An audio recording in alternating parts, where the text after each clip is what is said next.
So I've been not negotiating with Bob, but over the last couple of weeks, me and Bob have been talking about Fury against Joshua, and I think we're ready to go to contracts on that now and make it official. I really do. We've agreed that the money for the first fight and the money for the second.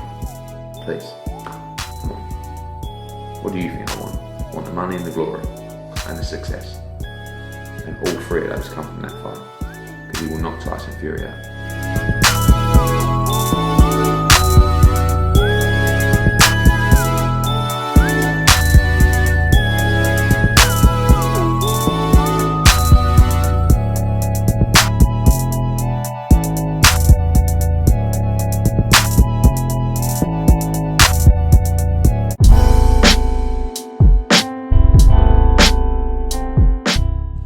There's been reports that Mayweather's getting back in the ring to fight YouTube star sensation Logan Paul.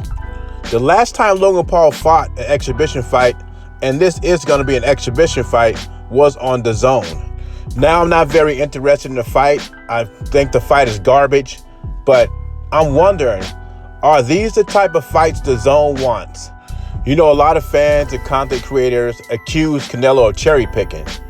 But what's cherry picking about Billy Joe Saunders and Collier Smith, who are undefeated super middleweight champions? I think the issue with DAZN was that Canelo didn't make the impact on the subscriber count that they thought he was. So what they wanted to do was take garbage fights like fighting Khabib, who's a UFC fighter, or Jose Masvidal.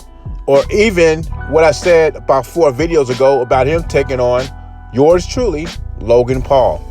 DAZN probably made a bad business deal, but on the other hand, Canelo made a great deal. $35 million a fight, how are you going to turn that down? And they also paid Triple G a very lucrative contract. The plan was to match them up on Cinco de Mayo of 2019. It didn't work out. And even if they did, it wouldn't have did as good as the other 2 fights like DAZN believed it would. That's my opinion. So I think DAZN was having trouble paying Canelo. So what they wanted him to do is take fights like Logan Paul, Khabib, McGregor, fights like that would attract the casual fan and have him subscribe to DAZN. And I don't think Canelo was down for that, and Canelo wanted to fight. I mean, Yavani Yildirim fight, this is my take on this. DAZN could have recessed his contract for 1 fight. Golden Boy, if possible, could put it on a different network, have the fight, bring the WBC title back to DAZN. Now you have a couple of unification matches at super middleweight. You have 75% of the major titles in the super middleweight division. But why waste my time? DAZN wanted some WWE action, and they're getting it if Logan Paul fights Mayweather.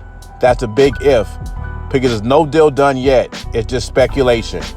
And I don't even know if the fights will be on DAZN or not. I just know last time Logan Paul fought on DAZN. In other boxing news, Anthony Joshua, Tyson Fury remains the biggest fight in boxing.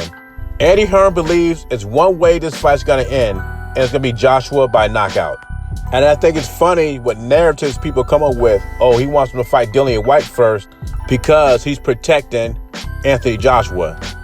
That's the farthest thing from the truth. He promotes Dillian White. As a promoter, you supply the best business opportunity for your boxer.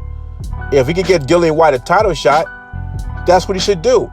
If he was protecting Joshua, he has a funny way of doing it. Joshua has the best resume in the heavyweight division.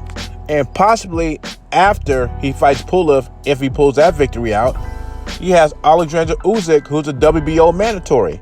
Sounds like to me that Anthony Joshua is thinking hard about vacating that WBO belt and facing Tyson Fury in the spring. At least that's what Eddie Hearn said the plan is. Since Eddie Hearn co-promotes Usyk, it wouldn't be a hard fight to make if Anthony Joshua is victorious over Tyson Fury. If you think about it, Anthony Joshua could be on a long run here, a long, brutal run. He fights Pulev, and then if he wins that, he goes to fight Tyson Fury twice. If he happens to be victorious in that, he has Alexander Usyk, then he has Dillian White again as his mandatory for the WBC title if he's victorious. So whoever is protecting Anthony Joshua are doing a bad job. Whether you like him or not, weak chin or whatever you want to call him, Anthony Joshua continues to fight the best because win or lose, he wants to be great. Because being undefeated does not make you great. unless you're defeating the best in your weight class. Do you agree with Eddie Hearn? Will Anthony Joshua knock out Tyson Fury? I think he has the ability to do it, but I also think Tyson Fury has the ability to beat Joshua. Leave your thoughts and comments below. Jay Beasy. Subscribe to the channel. I'm gone.